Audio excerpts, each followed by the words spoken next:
Oke, teman-teman, kita akan lihat IHSG ya. Kita akan lihat IHSG gimana hari ini.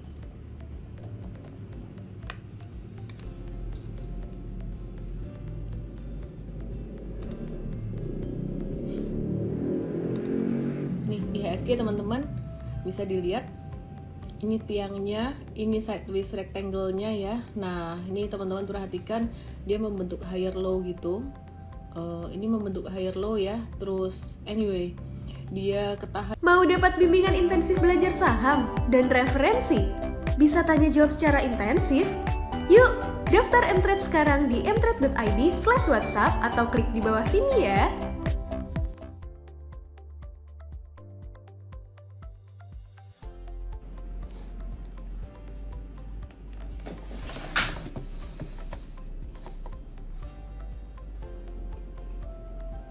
Hai everyone.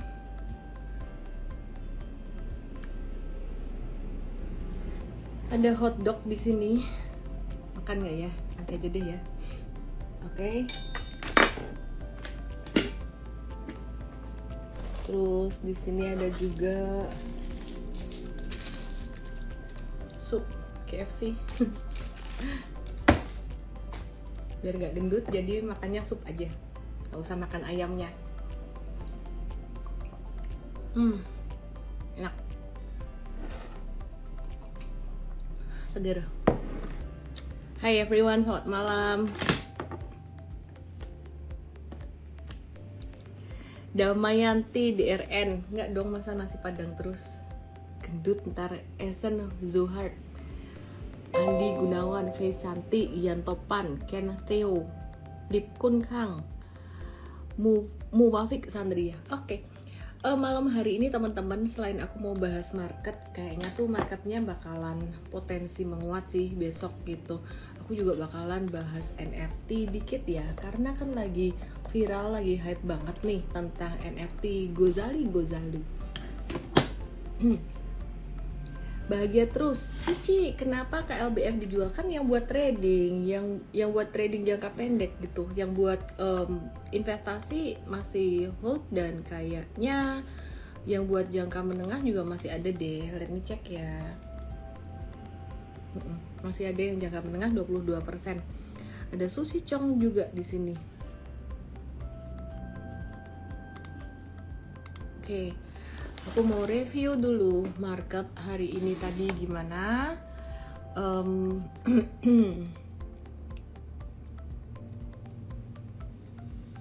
Ya, ini dagangan Mtrade hari ini. Hari ini tadi ada jualan MPPA. Ya, trading aja. Dia dijual karena potensi sideways ya. Dia gagal mantul, terus turun. Ini impas sih posisi belinya. Kalau ngikutin posisi beli Mtrade dari harga best price sampai harga tertinggi itu sekitaran ini. Terus kemudian Antam ini juga dia dijual tadi scalping aja cepat. Terus kemudian Kalbe Pharma ini jangka pendeknya dijual karena kayaknya potensi sideways gitu, tapi kalau jangka menengah masih hold banget karena udah cuan 22%. Terus Unilever ini tadi juga jual jangka pendeknya, main ada cut loss dikit. BBCA ini jangka pendek juga kemarin jualan sekitar cuan 2-5%. Ya puji Tuhan sih masih banyak yang hijau daripada yang merah, cuman memang marketnya sideways. Nah kalau untuk saham-saham yang bagus-bagus kita masih banyak hold juga gitu. Oke, teman-teman, kita akan lihat IHSG ya. Kita akan lihat IHSG gimana hari ini.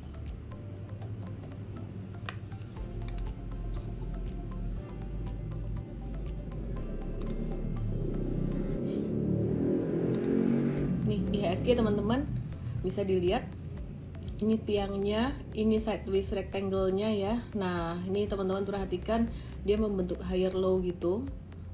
Ini membentuk higher low ya. Terus anyway, dia ketahan di support ini selama beberapa hari. Garis ini kalau teman-teman ngikutin IG live, ini udah aku gambar selama beberapa hari terakhir, dan dia potensi untuk mantul. Kalau dia ketahan terus di sini nih, dia potensi untuk mantul gitu. Terus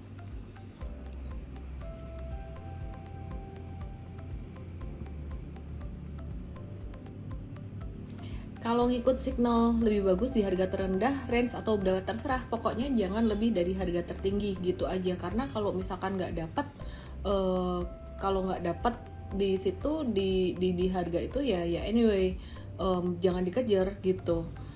Terus masalah kadang cut loss, kadang TP ya, trading ada cut loss, ada take profit lah ya Ken ya, sabar Ken ya. Oke. Oko 862739C maksudnya nangkep pisau jatuh gimana sih? Nah, harus nunggu mantul dulu, setidaknya nunggu candlenya hijau dikit ya. Hijau dikit sih, jadi jangan masih merah-merah dibeli, jangan merah tajam dibeli. Contoh sih di Antam. Ya, Antam tuh tadi pagi sempat merah, sempat jatuh merah gitu. Jadi kalau pas lagi merah banget jangan dibeli. Kalau udah mulai ada keluar ekor, udah mulai ada reversal gitu, itu baru boleh dibeli teman-teman. Nah, aku mulai update untuk market selengkapnya ya.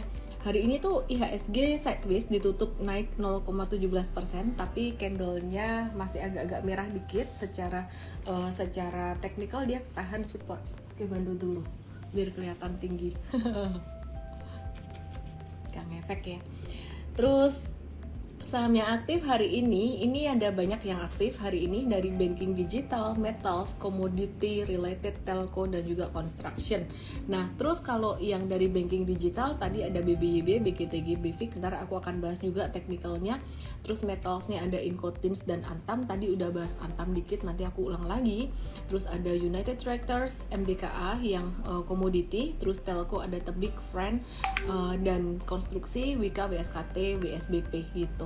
Nah, hari ini tadi Mtrade ada trading buy Wika, BVIK, Tebik, Friend, United Tractor, dan BSKT. Terus kemudian ada yang kejual dari Malindo Feedmill, Unilever, Kalbe Pharma, Antam, dan juga MPPA. Oke. Nah, terus kemudian ada watchlist juga untuk besok ya teman-teman. Watchlistnya apa? Aku bahas nanti di akhir ya. Nanti di akhir aku bahas ya. Dan selain saham, nanti saya juga akan bahas tentang NFT dikit karena penasaran, banyak yang penasaran. 2 hari yang lalu malam-malam iseng nih sebelum tidur, kemarin aku post konten tentang Gozali Gozalu. Itu ramai banget dan banyak yang penasaran gitu. Nanti aku akan bahas ya teman-teman ya. Oke, kita balik ke saham dulu. Watchlistnya aku bahas nanti agak-agak belakangan ya. Apa aja sih saham-saham yang menarik, dan pastinya besok akan dibahas lebih banyak, lebih detail di morning briefing Mtrade ya. Oke, hari ini asing net foreign buy atau beli bersihnya itu sebesar 587,87 miliar, dan masih net buy paling banyak tuh di saham BBCA. Wow. Sempat di net buy beberapa hari yang lalu sekitaran 449 miliar dalam sehari, dan tiap hari ada net buy terus. Hari ini asing masih net buy BCA di angka 153,6 miliar ya. Jadi udah mulai agak mengecil karena mungkin udah agak tinggi juga naiknya. Terus kemudian yang kedua BRI net buy 139,5 miliar. Adaro kemarin net buy asing juga, hari ini juga masih di net buy sebesar 89,6 miliar. Terus kemudian Telkom hari ini teman-teman net buy 88,7 miliar dan Astra International 50 miliar. Kita akan lihat saham-saham yang tadi aku bahas semuanya ya, tapi pastinya aku akan start dari yang blue chip dulu, dari index mover dulu. Kenapa? Karena meskipun mau teman-teman bosen pun, ini BBCA sangat menarik sekali.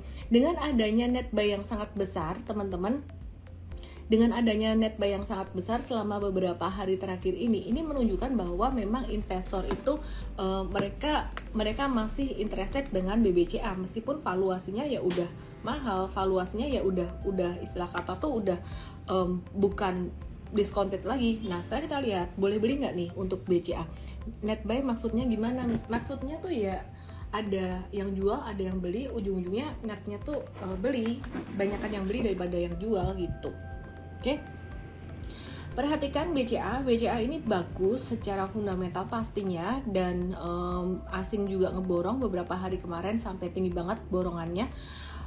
Tapi secara teknikal ini volume dan harga udah mulai divergen, harga naik, volume turun. Cuman teman-teman kalau mau beli tunggu retracement dulu aja, kemungkinan masih dikasih sampai di level 7.500 gitu ya. Di level 7.500. Jadi cara ngatur portfolionya gimana? Mungkin teman-teman mikir kayak aku kalau masukin saham di BCA, BRI lambat nih ya, nggak naik-naik gitu. Cara ngatur portfolionya adalah ya mesti sebagian ada di saham kayak gini, mumpung timingnya juga masih belum telat-telat amat, dan sebagian lagi bisa untuk trading di saham second liner gitu. Demochi asing banyak beli, kenapa harganya nggak ikut naik? Harganya naik kok, kemarin beberapa hari kemarin tuh naik, dan juga kalau teman-teman perhatikan di sini ini naiknya juga dengan volume transaksi yang tinggi gitu. Nah ini 11 Januari yang kemarin aku sempat perhatikan itu sampai BCA itu bidnya tuh sampai ratusan ribu gitu. Jadi lumayan banget gitu.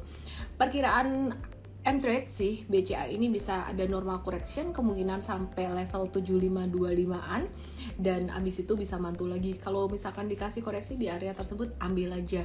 Kalau buat long term investor beda harga segini sebenarnya nggak terlalu masalah gitu ya, kecuali buat trader. Nah untuk M-Trade sendiri kita untuk BCA buat trading kita udah profit taking. Begitu. Kapan lepas saham BCA Miss? Sudah ambil di bawah. Logikanya kalau asing baru borong, kamu jangan jual dulu, perjalanan masih panjang. Kalau dia ada koreksi-koreksi biarin aja, malah bagus. Oke. Terus yang berikutnya, yang kedua, asing net buy yang kedua saham BBRI. Aku masih mau bahas saham ini dan nanti bahas saham yang lain juga pastinya ya. Karena kalau asing net buy dan kita nggak beli, kita nggak lihat kok rasanya agak-agak aneh gitu. Oke, sekarang kita lihat Bank BRI. Oke, teman-teman kalau perhatikan ini chart yang garisnya kita gambar sama beberapa hari kemarin dan masih belum berubah. Dia tuh udah breakout dari flag pattern, flag gede banget. Terus kemudian dia ketahan di area support ini dan masih potensi untuk beli sebenarnya. Ya, jadi tadi juga personally saya juga ada switch beberapa saham tuh ke BBRI sebenarnya untuk portfolio management aja. Portfolio management tuh maksudnya gimana? Ya mulai ngelihat bahwa saham-saham blue chip ini mulai gerak naik, jadi mulai dibanyakin untuk saham-saham kayak gininya. Jangan semuanya second liner, supaya portfolio kita tuh nggak terlalu bumpy, nggak terlalu naik turun gitu. Oke, nah ini BRI dalam jangka sekarang masih area range buy ya, bahkan kalau dekat ke 4130 itu lebih oke, cuman sekarang ya masih boleh lah, 4200-an masih boleh. BRI dalam jangka pendek itu resistannya di 4330 dan juga di 4450. Jadi di dua angka itu mulai teman-teman kalau trading waspadai profit taking di area tersebut. Tapi saya personally BRI dan BCA saya nggak jual, untuk trading itu nggak jual gitu. Terus kemudian yang berikutnya hari ini asing net buy yang ketiga adalah saham Adaro Energy, tapi yang lucu malah turun gitu. Nah ini mungkin teman-teman penasaran gitu, jadi asing net buy tapi malah turun gitu. Ya jadi di dalam satu candle ini kan tadi sempat ada fluktuasi ya. Kalau teman-teman perhatikan gerakan intraday hari ini tuh kayak gini. Nah, kalau teman-teman perhatikan ya, ini gerakan 5 menitnya. Nah, ini pas naik di sini. Naik dengan volume transaksi tinggi. Nah, ini pas banyak belinya gitu. Terus pas jualannya hari ini yang jualan pas turun di sini volumenya kecil. Terus sore hari ini ada hijau lagi tinggi. Dia banyak dibeli. Berarti masih lebih banyak dibeli daripada dijual meskipun candlenya merah gitu. Oke. Terus kemudian selain Adaro ya, kita mau lihat untuk TLKM ini blue chip yang juga jadi watchlist juga buat teman-teman yang suka saham-saham yang agak steady. Jadi teman-teman perhatikan untuk TLKM di sini masih sideways aja. Tapi kalau dia breakout dari level 4200-nya, dia bisa menguji untuk next targetnya tuh next resistance 4500 dalam rentang waktu mungkin kurang dari 3 bulan. Disclaimer juga teman-teman ya. Oke. Terus kemudian yang terakhir 1, 2, 3, 4, 5 net buy terbesar. Nomor 5 adalah Astra International. Jadi di sini memang kita lihat secara fundamental emiten-emiten ini 5 ini memang cukup bagus gitu. Jadi teman-teman bisa perhatikan di sini nih. Ini untuk Astra International hari ini ada naik dikit, technicalnya ya biasa aja. Ini lebih cocok untuk investment juga teman-teman ya. Oke, inflasi Amerika di Desember 2021 ini sesuai ekspektasi di level 7% year on year dan naik dikit karena bulan sebelumnya November tuh di angka 6,8 gitu. Dan terus untuk Indonesia sendiri pertumbuhan perekonomian kuartal 4 2021 ini diperkirakan sebesar 5,1%. Ini sejalan dengan pertumbuhan ekonomi yang cukup kuat gitu ya. Jadi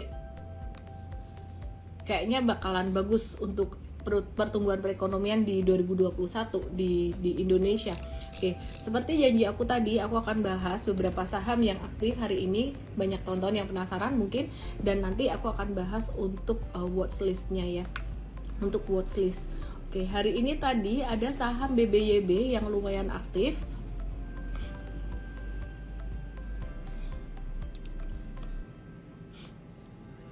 Ini ada saham BBYB, Inco ntar aku bahas juga ya. Dia mantul, kemarin kena support gitu. Kita lihat di M-Trade. Ya, kemarin ada beli. Jadi hari ini tadi kita nggak beli lagi. Kemarin M-Trade ada beli BBYB, cuan 5-7%. Jadi belinya di sini benar-benar disupport dan mantul. Terus berpotensi untuk menguji area resisten di level 2590 sampai 2600-an dalam jangka pendek. Jadi mungkin kalau misalkan dijual di area tersebut, profitnya buat M-Trade sekitaran 10% kali ya. Ya, sekitaran mungkin 10%-an kemarin beli di sini. Nah, tapi kita belum tentu jual di 2560. Kalau misalkan besok candle-nya bagus, probably bagus, kita masih akan tetap hold next resisten terkuatnya di 2800 dari high di sini. Terus kemudian selain BBYB yang hari ini manggung, ada saham digital perbankan yang lainnya yaitu Bank Ganesha atau BGTG. Cuman kalau BGTG ini kemarin mantulnya kecil, hari ini volumenya juga kecil aja. Jadi teman-teman jangan masuk di sini ya, wait and see dulu aja sih. Kayaknya naiknya nggak bakalan kencang karena dia jatuh banyak di sini, bakalan banyak nyangkuters yang akan unload dulu gitu. Yang berikutnya ada Bank Victoria. Bank Victoria ini dia mantul, jangka pendeknya bisa sampai ke 193-an. Jadi teman-teman nggak usah ini kalau yang ini volatilitasnya lumayan tinggi ya, karena ekornya lumayan tinggi juga di sini gitu. Jadi tadi kalau misalkan ada beli, jangan hold kelamaan, sekitar 193 sampai 200 itu udah mulai rawan profit taking gitu.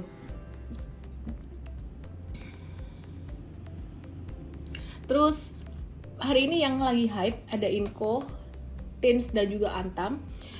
Wah keren ya Inco ya, Inco keren sih. Tadi mantulnya tuh dengan volume transaksi yang lumayan tinggi. Kemarin ada sentimen agak ada sentimen negatif gitu. Ada sentimen negatif gitu untuk Inco ya, untuk Inco ini dan juga Antam dan juga Harum karena bakalan ada ini ya pajak atau apa gitu di nikel. Aku cek bentar.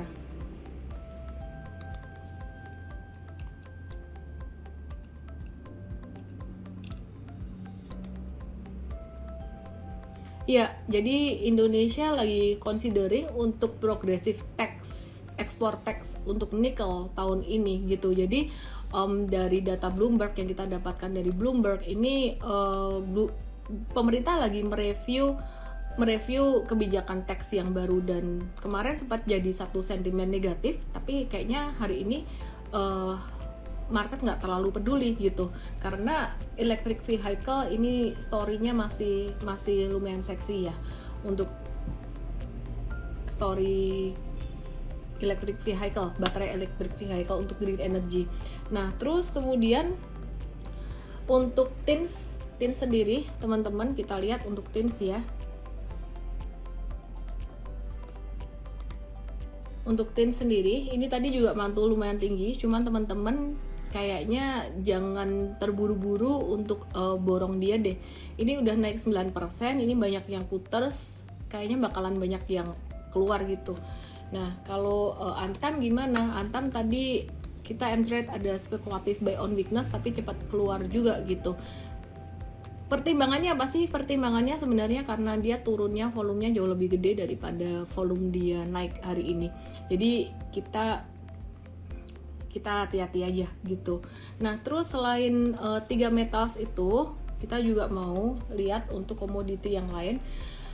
United Tractors tuh hari ini lumayan aktif dan bisa di watch teman-teman ya. Ini bisa banget di watch dan kita mulai ngelihat tanda akumulasi di sini, mulai dari sini 28 Desember ini naik volume transaksi tinggi, dan ketika setelah itu diperhatikan hijau tuh masih lebih tinggi daripada merah, jadi nggak terlalu signifikan yang gimana banget sih gitu. Terus nggak terlalu banyak buangannya sebenarnya gitu. Terus kemudian MDKA tadi juga aktif teman-teman, dan patternnya bagus untuk MDKA, jangka pendek bisa sampai ke 4160. Buat tadi yang beli ini ya hold aja dulu, jadi hold aja dulu gitu. Terus kalau dari telkonya sendiri, dari telco ini tadi kita lihat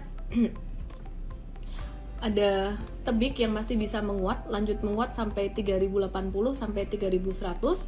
Kemudian ada Friend ya, Smart Friend Telekom hari ini tuh naik lumayan, dan besok kayaknya masih bisa naik juga sampai level 100 atau 103.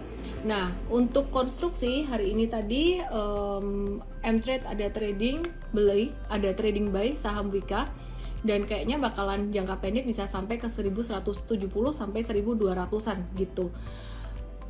Brace downtrend, jangan pada self denial deh, iya bener ya. Terus kemudian BVIC tadi udah dibahas, BVIC, WSKT dan juga WSBP. Nah, WSKT-nya kemarin naik dengan volume transaksi tinggi, terus habis itu turun lagi, hari ini naik lagi volume transaksi tinggi lagi. Jadi kita melihat mulai ada tanda akumulasi, kalau naik bisa sampai ke 700, tapi bisa koreksi lagi bakalan sideways dulu di bawah. Jadi swing trading dulu aja. Kemudian WSBP, wait and see juga. Nah, seperti tadi yang aku bilang teman-teman, ada beberapa watchlist di sini. Watchlistnya adalah yang pertama saham AALI atau Astra Agro Lestari ya, yang buat besok gitu. Kenapa AALI ini udah sempat naik beberapa hari kemarin, dan kemarin sempat ada normal correction atau normal retracement. Besok chartnya akan dibahas lebih detail di morning briefing M-Trade, dan nggak semua ini aku bahas di sini ya, ada yang dibahas di M-Trade juga gitu. Di SNG juga jadi watchlist kita karena dia berpotensi untuk membentuk higher low. Chartnya besok dibahas di morning briefing M-Trade untuk technical analysis dan fundamental analisisnya. Demikian pula dengan BRI, Bank BRI tadi udah dibahas, ASII, TLKM itu juga udah kita bahas. Kemudian ada watchlist lain, yaitu ada saham Arto atau Bank Jago yang hari ini turun, tapi turunnya kena support gitu. Jadi kita jadiin watchlist buat besok. Kalau mantul kita akan buy on support. Terus kemudian ada ya Sumarekon, jatuh hari ini mulai keluar hijau, jadi kita watch untuk besok. Ada SMBR, Semen Batu Raja, itu juga sama, hari ini udah mulai keluar hijau kecil, jadi kita lihat besok bisa ada pantulan nggak. Dan yang terakhir, dua terakhir TKIN dan juga PTBA. Nah, teknikalnya kita akan bahas di morning briefing M-Trade besok ya teman-teman ya. Nah, sebelum aku invite untuk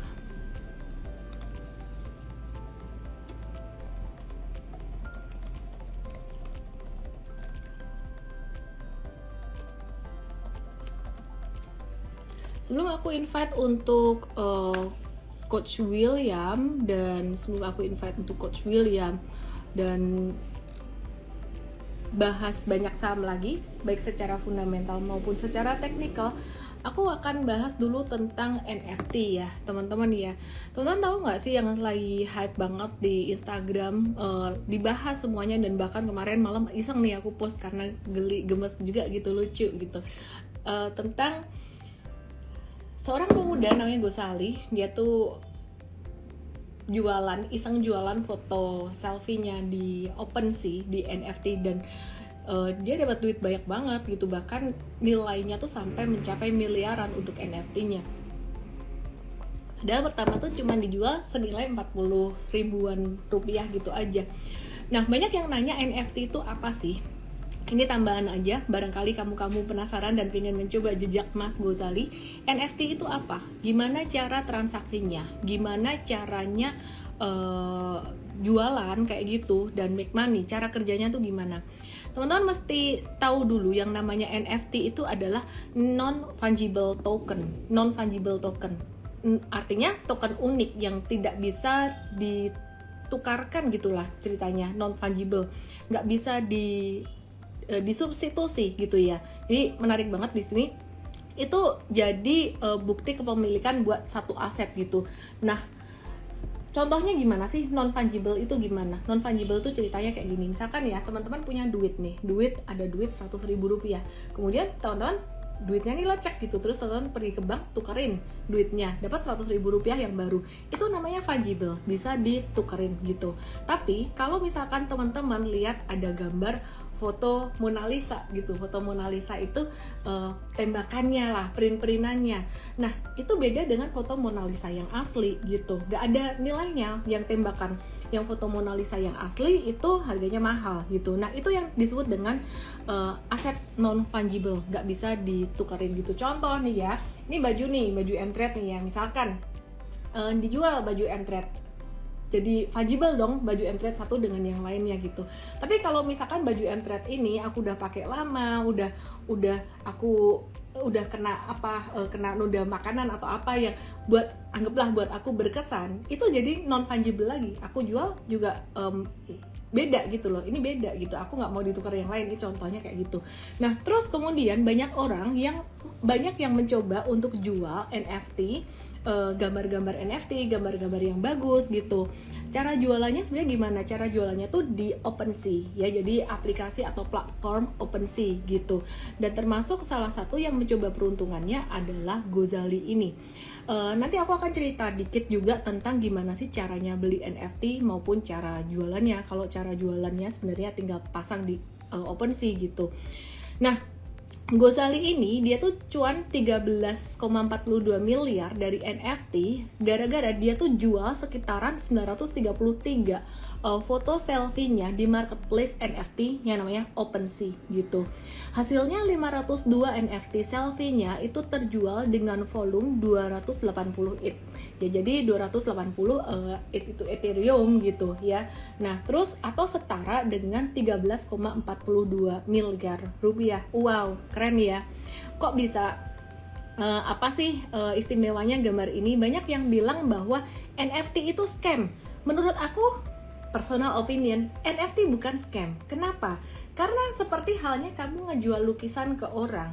Kalau kamu ngejual lukisan ke orang dan lukisan itu laku mahal, banyak orang yang berpikir, ngapain ya lukisan jelek cuman coret-coretan gitu kok laku mahal? Seni. Kita nggak tahu gimana orang menilai itu gitu ya. Nah, yang menarik adalah ketika gambar itu dijual di OpenSea sebagai NFT, gambar ini menjadi ada satu nomor uniknya gitu ya. Jadi ada tokennya, istilah kata tuh ada tokennya. Token itu kontrak yang bisa memberikan benefit ke pemiliknya. Contoh, kalau kamu mau masuk ke bioskop, kamu pakai ini kan, tiket kan. Tiket itu adalah token. Nah, sama NFT itu juga ada tokennya. Jadi misalkan gambarnya si Mas Gozali ini ya, itu dijual, itu ada tandanya, ada tokennya, yang jika di orang yang beli ngejual lagi, itu jadi satu yang unik. Meskipun di screenshot, yang screenshotannya nggak laku gitu. Nah, terus kemudian kalau dijual lagi, tahu nggak sih si penerbit NFT ini, dalam hal ini si Mas Gozali tadi, dia dapat royalti. Dari situlah dia make money. Dapat royalti sekitaran 10%. Nah, itu caranya. Kalau mau make money dari NFT dengan cara jualan. Tapi kalau misalkan mau dengan cara belinya gimana? Cara beli NFT, kamu coba buka account di metamask.io, itu kayak plugin gitu. Terus kemudian plugin di browser kamu. Terus kamu masuk ke situ ya, buat account, terus dia ada kayak beberapa kata-kata yang unik. Kata-kata unik ini jangan kamu screenshot, jangan kamu simpan di HP gitu. Kamu mesti simpan di satu tempat dan nggak boleh hilang, karena itu udah kayak user ID kamu gitu. Kemudian dari situ, dari MetaMask itu dihubungkan, account-nya tuh dihubungkan dengan OpenSea. Nah, di MetaMask ini, MetaMask-nya adalah wallet, dompetnya. Jadi kamu mesti beli dulu istilahnya tuh duitnya. Duitnya tuh mata uangnya ada yang pakai ETH ya atau Ethereum, ada juga yang pakai Matic gitu atau Polygon ya. Jadi di situ beli dulu atau belinya bisa dari Binance atau dari toko kripto dari manapun dipindah ke situ bisa juga, baru wallet ini di-connect ke OpenSea bisa buat beli-beli NFT gitu. Nah, teman-teman kalau mau beli NFT hati-hati juga. Kenapa? Karena harganya berfluktuasi dan jangan dianggap ini tuh scam, enggak ya. Anggap aja kayak kamu beli barang seni, kira-kira kayak gitu. Miss trading NFT nggak? Aku lagi coba-coba juga sih gitu. Kalau aku bikin NFT, kalian mau beli nggak kira-kira? Oke, sekarang aku akan invite Coach, siapa namanya? Coach William, dan kita akan bahas saham dari segi teknikal dan dari segi fundamental juga.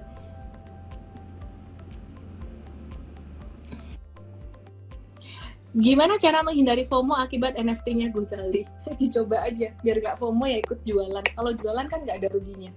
Hai Coach William, how are you? Yes, halo. Tadi habis bedah emiten ya di RMA.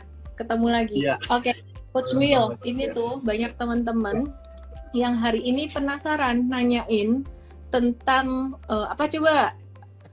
MTech, ini ada yang nanya tentang MTech. MTech kenapa ya turun, terus MTech tuh gimana sih secara fundamental gitu ya. Nih aku lihat tadi ada pertanyaan tentang MTech, dan kalau technically sih aku bahas technical dulu ya. MTech tuh technically ya, ini selama beberapa hari terakhir ya turun dengan volume transaksi tinggi ya, avoid dulu gitu. Kalau buat trading avoid dulu. Fundamentalnya gimana sih Coach? Oke. Kalau misalnya MTech kan ini kan salah satu perusahaan holding company ya. Jadi kalau misalnya kita bicara holding company, tentu kita harus selidiki portofolio dari MTech itu sendiri. Dan salah satunya kan kita lihat portofolio MTech itu ada di Bukalapak gitu ya. Jadi mungkin secara kalau misalnya secara sentimen ya, sebagai besar mungkin ada impact lah gitu ya dari penurunan pada saham-saham teknologi gitu ya, kurang lebih seperti itu gitu. Tapi secara kinerja, kalau misalnya kita lihat kinerja dari MTech, ya kita pakai data ya mungkin yang paling terbaru di kinerja di kuartal 3 kemarin.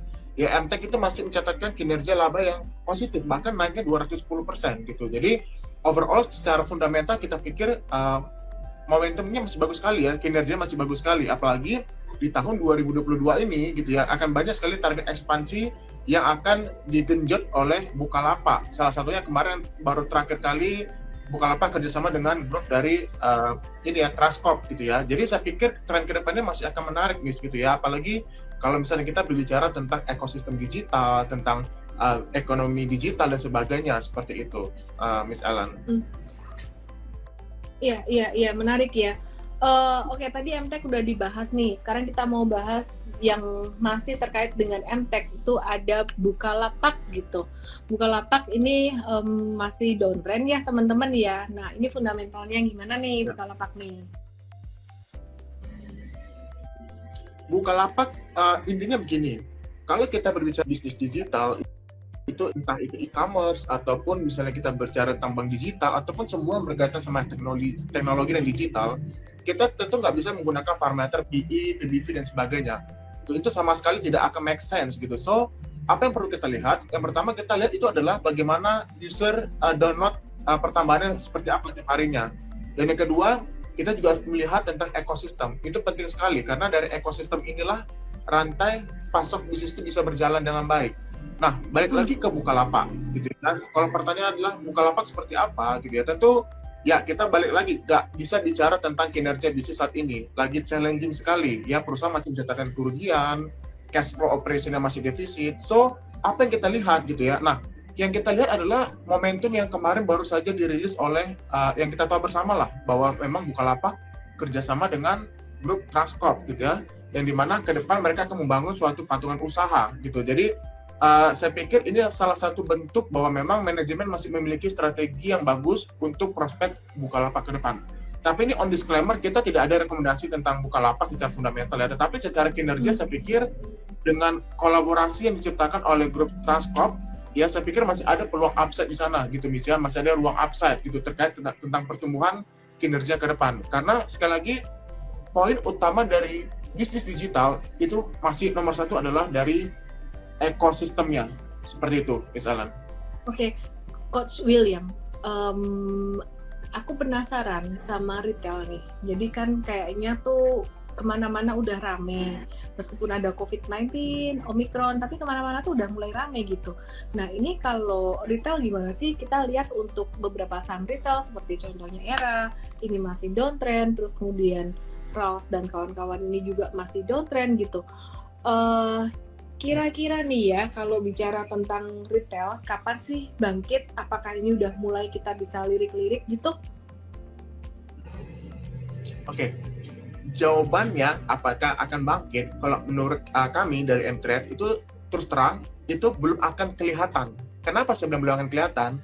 Karena balik lagi teman-teman, kita berkaca aja sama tren COVID dulu deh. Tren COVID hari ini tuh udah 600, kemarin sempat tembus 800.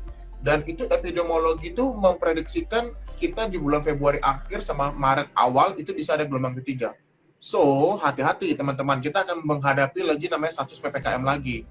Terutama kalau misalnya kita melihat potensi di bulan puasa, bulan lebaran, itu kalau memang nanti kasusnya spike gitu yang meningkat, nah kita perlu antisipasi, ada PPKM. So, kalau misalnya pertanyaannya, bisnis retail itu kapan mulai pulih, ya tidak ada yang tahu. Tapi kelihatannya sih belum akan recovery penuh di tahun 2022. Gitu. So, kalau misalnya kita lihat lagi lah, di US, di Australia, itu semua juga lagi rame lagi kasus COVID-nya. Gitu ya, jadi poin utamanya untuk bisnis retail adalah kita perlu cari bisnis retail yang exposure ke digitalnya itu besar, gitu ya. Nah, pertanyaan itu siapa? Nah, pertanyaan siapa itu sebenarnya kita akan bahas nanti di morning briefing besok, gitu. Tetapi memang secara rata-rata, saya melihat ada satu pemain tunggal yang nanti teman-teman bisa ketahui nanti ya. Tapi saya akan spill sekarang gitu. Tapi intinya seperti ini, retail belum masih uncertainty, tetapi retail yang memiliki exposure digital yang besar itu akan menjadi pemenang. Nah, jadi teman-teman bisa mulai explore siapa kira-kira pemain retail yang exposure digitalnya itu besar. Dan itu kita akan bahas nanti Miss besok di morning briefing seperti itu, lebih detail. Sip. Cakep.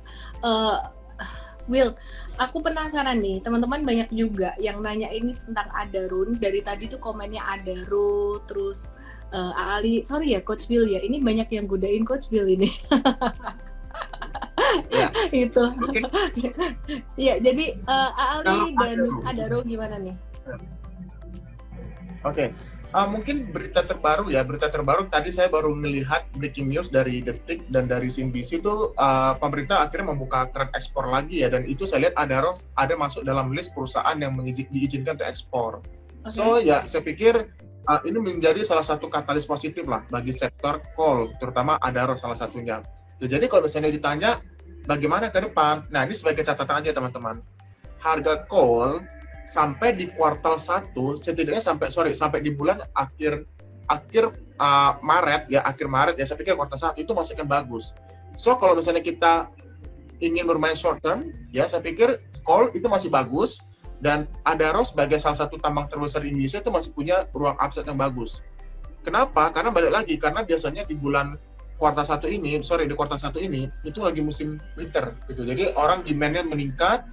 Jadi tentu harga bakal meningkat. Apalagi isu-isu tentang kemarin ya, tentang pelarangan ekspor itu mempengaruhi juga harga global tuh. Jadi saya pikir momentum trading ataupun investasi untuk coal itu masih bagus untuk di kuartal 1. Ya catatannya kuartal 1 aja gitu. Karena balik lagi sentimen tadi. Jadi saya pikir untuk Adaro, untuk semua saham sektor batubara, ya kita masih melihat ada ruang upside lah di sektor ini gitu. Tetapi saham apa yang kira-kira kita pikir akan outperform, nah nanti kita juga akan bahas juga nanti besok di morning briefing spesifiknya gitu. Tapi satu poin secara sektoral saya pikir masih akan menarik, dan Adaro juga salah satu pemain tunggal terbesar ya. Kita lihat ruang upside-nya masih terbuka lebar sih Miss Ellen untuk di kuartal 1 ini setidaknya. Switching to Ali, Astra Agro. Bentar. Ya. Ini ada komen dikit nih, Adaro nih. Ada komen dikit nih katanya, Korea udah mulai ngomel mau mati lampu. Wah, sebenarnya Indonesia ini luar biasa ya. Luar biasa banget ini sumber daya alam Indonesia ini. Terus ini ada komen lagi, aku bacain komen dulu. Mungkin sebelum switch ke AALI ya, ini ada yang nanya juga untuk ITMG gimana, PTBA gimana gitu. Karena kalau PTBA kalau kita lihat tuh chatnya volumenya juga lumayan konvergen gitu. Oke. Mungkin saya bahas dulu dari ITMG ya. ITMG memang secara bisnis itu fundamentalnya solid sekali gitu ya. Kalau saya terus terang di bisnis call, sektor call, saya tuh paling memilih ITMG dan juga dari bisnis dari Adaro dan juga PTBA. 3 player ini saya pikir menarik lah untuk di sektor batubara. Nah, tetapi sayangnya balik lagi teman-teman. Breaking news tadi yang saya baca itu belum ada nama ITMG di sana atau Indo Tambang Remega. Ya, jadi memang yang saya lihat masih ada Adaro dan juga Indica Energy yang boleh diizinkan untuk ekspor. So, kita perlu perlu apalagi antisipasi wait and see juga nih tentang ITMG. Karena status ekspornya belum jelas. Gitu ya. Jadi saya pikir itu sih untuk Adaro ya. Untuk ITMG lebih jelas ya seperti itu, Miss. Indi gimana Indi? Banyak yang nanya Indi juga. Nanti abis AALI kita bahas friend ya. Ini pada teriak-teriak friend. Katanya ini investor friend barber. Teman-teman yang bilang loh, bukan aku. Ini bukan kode ya. Meskipun masuk buat list kita juga sih. Oke. Indi terus terang ya, kalau misalnya kita bicara ekspor, perusahaan yang memiliki ekspor terbesar kapasitas secara pengiriman volume dan yang paling tinggi penetrasinya ke China yang merupakan salah satu target market terbesar itu cuma ada R3 teman-teman, Indica, Adaro dan juga ITMG. So kalau misalnya ketiga emiten ini ataupun permintaan di China lagi meningkat, ini ketiga emiten ini itu pasti akan bagus sekali segmentasinya ataupun prospek bisnisnya. Nah balik lagi, kalau misalnya kita lihat sentimen saat ini, pelarangan ekspor batu bara yang belum mengizinkan ITMG, tentunya akan bad buat ITMG. Tetapi berbeda dengan Adaro dan juga Indica Energy, saya pikir besok itu akan ada momentum positif ya bagi kedua emiten ini karena status pelarangan ekspornya tuh udah dicabut. Jadi saya pikir ke depan untuk saat ini saya lebih prefer untuk ke Indica dan juga ke Adaro seperti itu, Miss Ellen. Oke, ini pada investor ini investor friend pada barbar katanya tadi. Aku bahas technical dulu dah. Tadi friend udah aku bahas sebenarnya ya technicalnya ya. Friend di sini tadi ini naik dengan volume transaksi cukup tinggi, jadi bisa loh masuk watchlist tuh bisa teman-teman ya. Dan buat scalping juga bisa, cuman mesti rawan area profit taking tuh waspada sekitar 103 sampai 107. Oke. Ya, silakan Coach William, gimana sih fundamentalnya friend? Oke, berbicara tentang friend, kita berbicara tentang infrastruktur jaringan. Berbicara tentang infrastruktur jaringan, tentu kita bicara tentang e-commerce dan juga digital lainnya. Ya, pertanyaannya adalah seperti ini. Kita kan melihat tahun 2022, kita akan tetap istilahnya memasuki era digitalisasi. Dan transisinya akan lebih cepat daripada yang sebelum-sebelumnya gitu. Jadi sekali lagi bisnis telekomunikasi itu masih akan punya ruang upside lah ataupun posisinya masih seksi di tahun 2022 ini. Jadi kalau misalnya kita bicara friend yang merupakan salah satu pemain di sektor telekomunikasi, kami masih melihat ada potensi juga ya, ada ruang juga di sana untuk bisa outperform. Yang kedua, ya, kita bicara secara sektoral dulu ya. Ya balik lagi potensi dari Omicron gitu ya, dan potensi dari adanya potensi PPKM. Ya kalau ini terrealisasi, kalau ini terjadi, ya tentu orang akan kembali lagi WFH atau school from home, dan itu akan mendorong penggunaan internet lebih tinggi lagi. So di sini ada juga peluang bagi sektor telekomunikasi masuk friend untuk bisa benefit dari sentimen ini. Dan yang ketiga, yang terakhir mungkin yang ingin saya share adalah tentang pemanfaatan dari jaringan 5G itu sendiri, gitu ya. 5G ini kan masih happening gitu ya. 5G memang tahun 2021 itu sudah terjadi, tetapi saya pikir akan lebih banyak kontribusinya, lebih banyak progresnya itu di tahun 2022. So saya pikir untuk sentimen justru saya melihat lebih banyak positifnya dibanding negatifnya untuk di sektor teknologi. Mungkin ini bisa jadikan jawaban kenapa friend menurut kami masih menarik. Nah, soal spesifik tentang fundamentalnya, tentang prospeknya, nah ini balik lagi kita akan lagi bahas di morning briefing besok. Seperti itu, Miss. Secara Ya, ini ada yang nanya tadi gabung morning briefing gimana jadi VIP user kita dulu daftar dengan cara klik link di bio saya atau klik link di bio Mtrade atau langsung aja ke mtrade.id.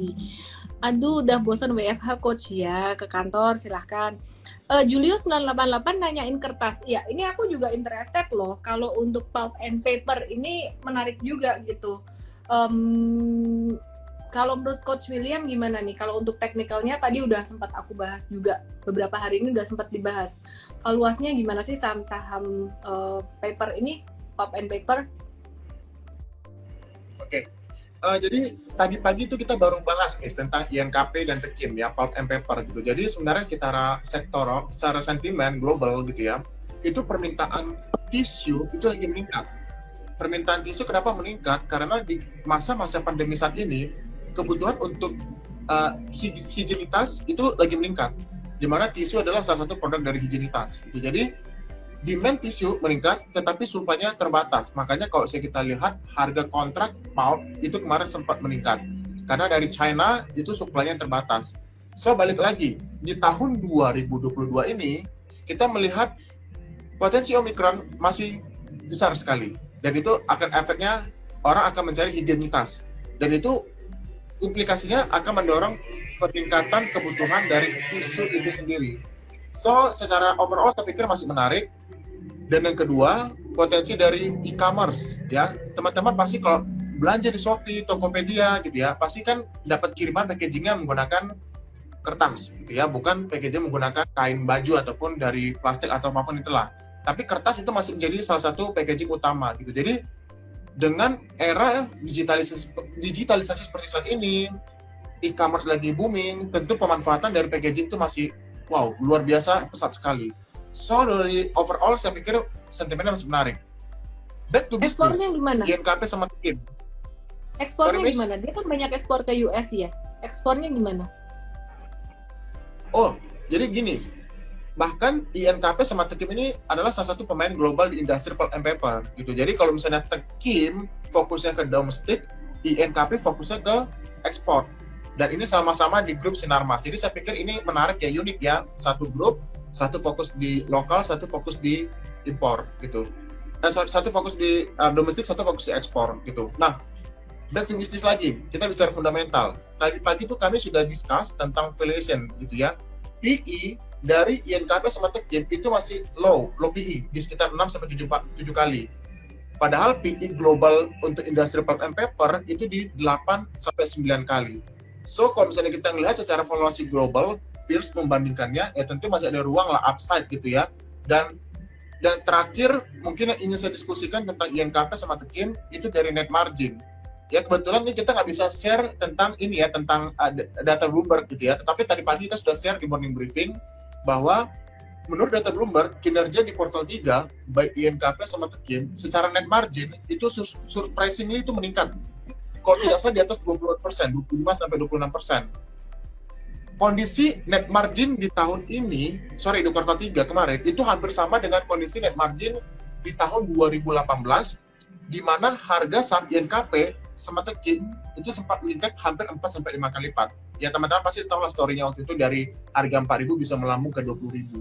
So kalau misalnya kita bisa flashback kayak gitu ya kemungkinan besar harga sahamnya bisa mengulangi lagi seperti itu. Tapi ya balik lagi. Ya kita sekarang ngomongin data dulu, tetapi data overall saya pikir masih positif gitu. Jadi kedua saham ini mungkin masih bisa menarik seperti itu.